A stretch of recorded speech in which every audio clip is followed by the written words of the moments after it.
how to recover your Fetch account. Hi everyone, welcome back to our channel. In today's video I'll guide you on how you can recover your Fetch account, so make sure to watch the video till the end. If you want to recover your Fetch account, go ahead and first of all make sure to launch the Fetch Rewards application, and maybe let's say that you happen to forget the password. Now instead of entering your password, if your account is associated with the Google or Facebook, you can go ahead and log in using those.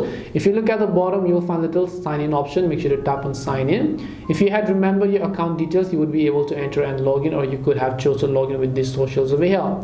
Since you forgot it, here you can see this button known as forgot password. Make sure to tap on it, and all you have to do is simply make sure to enter the email address associated with your Fetch account. Once you enter the email address that is associated with your Fetch account, it's going to send a verification link to that email, and after you open the email, you'll be able to go ahead and successfully verify the code, and it will take you to the page where you can enter a new password without having to remember your old password.